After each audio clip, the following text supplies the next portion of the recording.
नमस्कार, मैं हूं आकर्षण उपल और इस समय आप ये सीधी तस्वीरें देख रहे हैं IBN 24 पर। लोकसभा चुनावों के साथ साथ विधानसभा चुनावों की आहट करनाल में कम से कम शुरू हो चुकी है, क्योंकि करनाल में अब उपचुनाव होगा।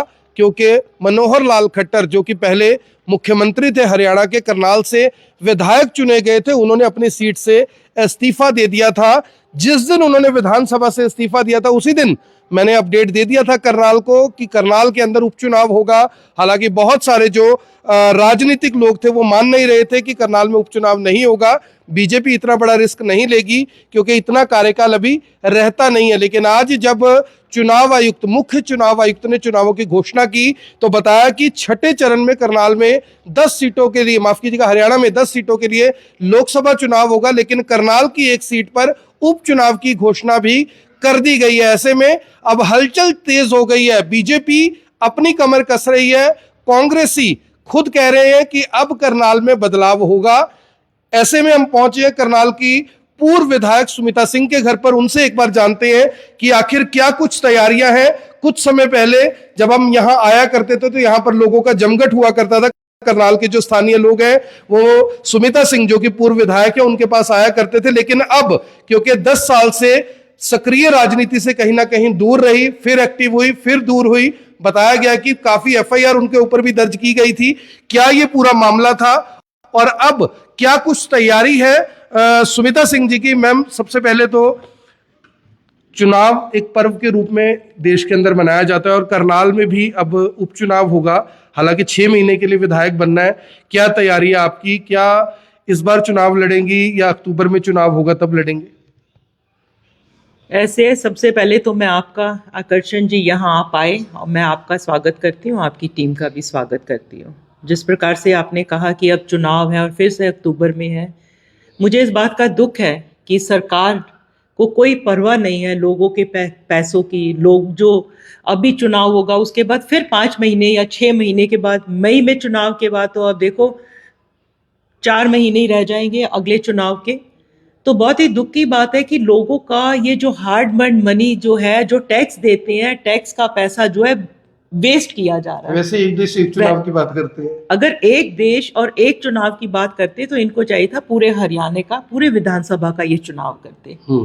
और ये घबराए हुए हैं आज, क्योंकि हमारे जो पूर्व मुख्यमंत्री मनोहर लाल खट्टर जी, उन्होंने करनाल से 10 साल, तकरीबन 9.5 साल हो गए, आप 10 बोले, 2 टर्म वो यहाँ से विधायक बनकर हरियाणा के मुख्यमंत्री बने। किंतु उनको, क्योंकि वो करनाल से नहीं थे, उनको करनाल से कोई लगाव नहीं था, करनाल के लोगों से लगाव नहीं था। कहने को करनाल CM सिटी था, किंतु अगर आप देखें, आप कहीं भी चले जाए कि आपको कोई CM सिटी वाली बात नजर आती है? सड़कें टूटी हुई हैं, लाइटों का बुरा हाल है, पार्कों में चले जाए वहाँ बुरा हाल है। सिर्फ इन्होंने जो पुरानी सड़कें थी तोड़ तोड़ के, टाइल हटाकर, वो टाइल ले गए उठाकर, दूसरी टाइलें लगा दी। पैसे वेस्ट हुए हैं, बहुत पैसे वेस्ट हुए हैं। इन्होंने साइकिल के स्टैंड्स बनाए, साइकिल के वो रास्ते बनाए चलाने के, पर कहाँ है आज के दिन? इन्होंने यहाँ मीनार रोड के ऊपर रिक्शा के लिए चार्जर्स वो लगाए, स्टेशन बनाया, कहाँ है? आप जाके देखो, वहाँ जंगल हुआ हुआ है। इन्होंने इतने वो टॉयलेट्स बनाए, लाइब्रेरीज बनाई, कहीं कुछ आपको नजर आता है? कुछ भी नहीं है। ये सिर्फ पैसे की वेस्टेज की है यहाँ पर। और मुख्यमंत्री को चाहिए था अपनी टर्म पूरी करते, उसके बाद चुनाव लड़ते, पर क्योंकि वो घबराए हुए थे, वो डरे हुए थे, उनको मालूम था करनाल के लोग उन जो हैं अब उनसे ऊब गए हैं और उनको वोट नहीं देंगे। तो ये सारी प्लानिंग थी कि उन्होंने लोकसभा का चुनाव लड़ रहे हैं, ठीक है, आप लोकसभा का चुनाव लड़ रहे हैं, आपको रिजाइन करने की क्या जरूरत थी? आप एज ए विधायक यहाँ पे सेवा करते लोगों की, करनाल के लोगों की, जब तक चुनाव ना होता। ये तो वेस्टेज है और लोगों का पैसे का जो है उसकी भी वेस्टेज है और भारी बर्डन है। कांग्रेस की तरफ से काफी दावेदार हैं, त्रिलोचन सिंह है, वो भी दावा करते हैं कि मैं चुनाव लड़ूंगा। सुरेश गुप्ता मतलौड है, वो भी दावा करते हैं कि अगर पार्टी ने टिकट दी तो मैं करनाल से चुनाव लड़ूंगा। आप 10 साल पूर्व विधायक रही हैं, ऐसे में लोगों के बीच में असमंजस है। लोग जानना चाहते हैं कि आखिर कांग्रेस की तरफ से कौन कैंडिडेट होगा, उसके बाद लोग फैसला लेंगे। क्योंकि सामने जो भी आए, लेकिन नायब सिंह सैनी जो कि इस समय मुख्यमंत्री हैं, वो अब पहले यानी कि नारायणगढ़ से विधायक रहे, कुरुक्षेत्र से सांसद रहे, अब करनाल से चुनाव लड़ने की यानी कि सुगबुगाहट हो रही है, यानी कंफर्म ही है ऑलमोस्ट। उसको किस तरह देखते हैं? देखो, जिसको भी पार्टी चाहेगी कि जो जीतने वाला कैंडिडेट है जो मुख्यमंत्री का मुकाबला कर सके, पार्टी उसको टिकट देगी। और जिसको जो भी पार्टी फैसला लेगी, हम पार्टी के आप साथ तैयार हैं? मैं बिल्कुल तैयार हूँ और मैं चुनाव लड़ने के लिए तैयार भी हूँ। अगर पार्टी मुझे मौका देगी और मेरे में विश्वास जताएगी कि मैं मुकाबला कर सकती हूँ मुख्यमंत्री का, तो मैं पूरी तरह से तैयार हूँ और जो पार्टी का फैसला है वो मुझे मंजूर मैम, है। पहले रोहतक से आए मनोहर लाल खट्टर, करनाल में चुनाव लड़ा, फिर करनाल में घर भी लिया, करनाल में वोट भी बनवाया, लोगों के बीच एक दिखाने की कोशिश की कि करनाल मेरा अपना शहर है। अब विधायक पद से इस्तीफा दिया तो अब नायब सिंह सैनी आ रहे हैं। नायब सिंह सैनी जो है उनका पूरा परिवार नारायणगढ़ में, कुरुक्षेत्र से लोकसभा के फिलहाल भी सांसद हैं। क्या लग रहा है आपको, पब्लिक एक बार फिर से करनाल को सीएम सिटी बनाना चाहेगी? मुझे नहीं लगता लोग अब करनाल को सीएम सिटी बनाना चाहेंगे। उनको करनाल का एक स्थायी विधायक चाहिए जिसके पास, लोगों को क्या है, लोगों के छोटे छोटे काम होते हैं, उनके कोई अपनी पर्सनल समस्या होती है, कोई सड़क है, कोई नाली है। और हमारे जो पूर्व मुख्यमंत्री थे मनोहर लाल जी, जब उनके पास कोई जाता था तो वो कहते थे पर्सनल काम के लिए नहीं आओ। लोग और क्या काम कराने जाएंगे? कोई करनाल हमारा कोई इतना बड़ा इंडस्ट्री नहीं है कि भी यहाँ कोई बड़े बड़े इंडस्ट्रियलिस्ट हैं वो यहाँ कोई इंडस्ट्री लाने के लिए वहां पर जाएंगे। लोगों के तो छोटे छोटे काम है, छोटी छोटी समस्याएं हैं। और लोग अब परेशान हो गए थे क्योंकि जब भी हमारे लोकल विधायक कह लो या पूर्व मुख्यमंत्री कह लो, जब वो करनाल आते थे, मैं यहाँ न्यायपुरी में रहती हूँ, ठंडी सड़क के सारे रास्ते बंद हो जाते थे। जब हम उधर से आते थे बोलते थे जी घूम कर आओ, हमें कई कई किलोमीटर घूम के आना पड़ता था। लोग परेशान हैं और उनको लोकल लोग चाहिए। आप जहां भी जाएंगे आप देख लें, लोगों की मांग है, वो बहुत परेशान रहे हैं पिछले 9 साल और 10 साल। आप जी, एयरपोर्ट नहीं बन पाया करनाल में, कोई बड़ी इंडस्ट्री नहीं आई करनाल में। एक यूनिवर्सिटी जरूर, मेडिकल यूनिवर्सिटी करनाल को मिली है, स्मार्ट सिटी का नाम जरूर मिला, 739 करोड़ रुपए भी खर्च हुए, लेकिन ना एयरपोर्ट आ पाया, ना कोई इंडस्ट्री आ पाई, ना Karnal Yamunanagar Kaithal Assandh airline railway line बन पाई। तो क्या आपकी तरफ से क्या मुद्दे रहने वाले हैं, क्योंकि चाहे 6 महीने के टर्म के लिए ही यानी कि विधायक बनना है, मुद्दे क्या रहेंगे? करनाल के लोगों को क्या कहना चाहेंगे? क्या चीज की कमी है जो करनाल के लोग कांग्रेस का साथ दें? सबसे बड़ी कमी है यहाँ पर अनएम्प्लॉयमेंट है। जो हमारे नौजवान हैं देश छोड़ छोड़ के बाहर जा रहे हैं। सबसे बड़ा मुद्दा है लोगों को रोजगार देना, नौजवान बच्चों को रोजगार देना। दूसरा हमारा जो यहाँ के स्कूल हैं, जो कॉलेजेस हैं, उनका एजुकेशन का जो हमारा सिस्टम है वो इम्प्रूव होना चाहिए कि जो आम व्यक्ति अपने बच्चों को सरकारी स्कूल में पढ़ा सके। हमारे जो हॉस्पिटल है, जो सरकारी हॉस्पिटल है, कल्पना चावला मेडिकल कॉलेज है, वहाँ पे ऐसी सुविधाएं हो कि एक आम आदमी जाकर वहाँ पर अपना इलाज करा सके, अच्छे डॉक्टर्स हो, अच्छी सुविधाएं हो, साफ सफाई हो। ये सब चीज़ें होना बहुत ज़रूरी है। जब एक आम आदमी प्राइवेट हॉस्पिटल में जाता है तो उसको लोन लेना पड़ जाता है उसको।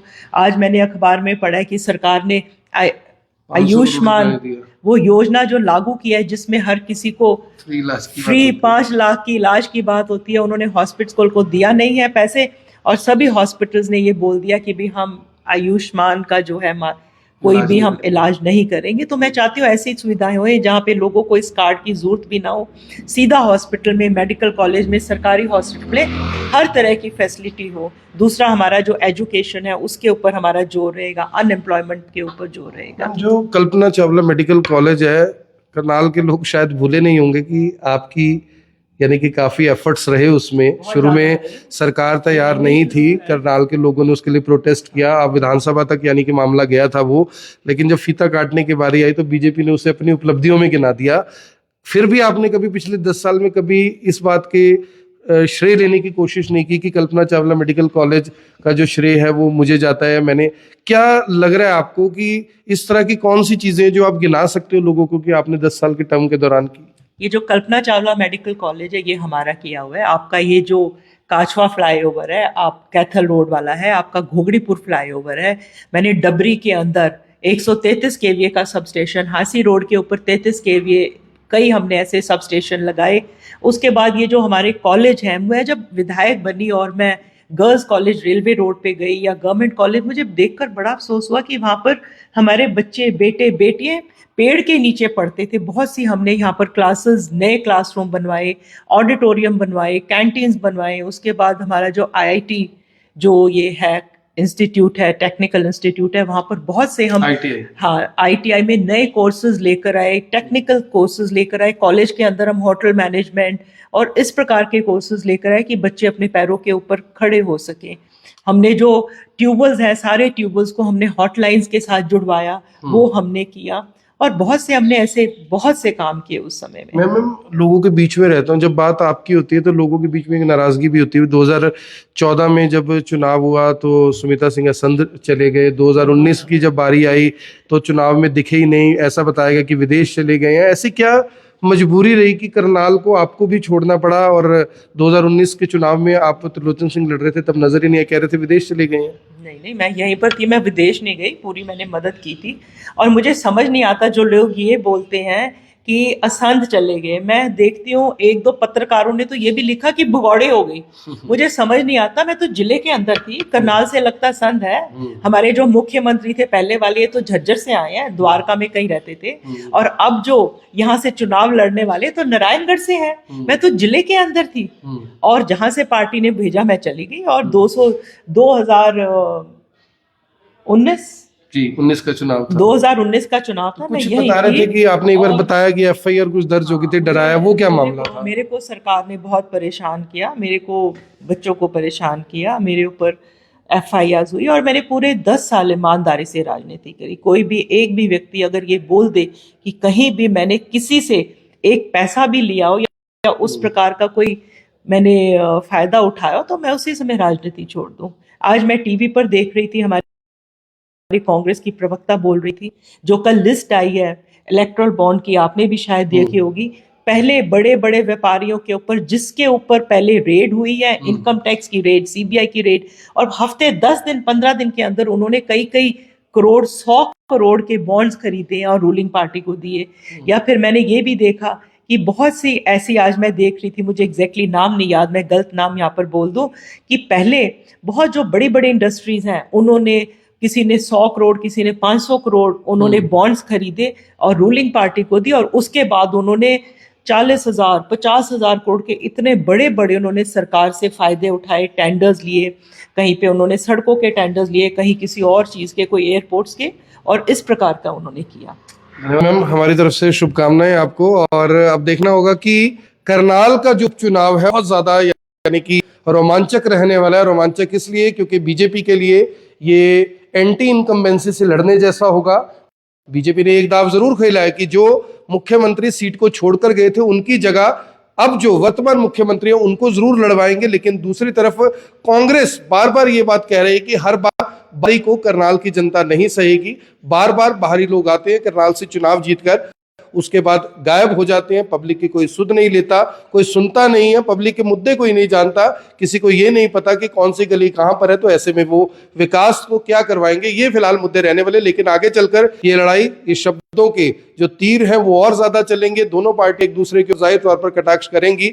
लेकिन देखने वाली बात यह होगी कि 25 मई को जब चुनाव होंगे, चाहे लोकसभा का चुनाव हो करनाल में या विधानसभा का चुनाव हो, लोग किसको अपना सांसद और विधायक बनाते हैं। क्योंकि सांसद के लिए, जो सांसद पद के लिए इस समय बीजेपी की तरफ से टिकट दिया गया, वो पूर्व मुख्यमंत्री मनोहर लाल खट्टर को दिया गया है। कांग्रेस तक घोषणा नहीं की है कि करनाल से कौन चुनाव लड़ेगा।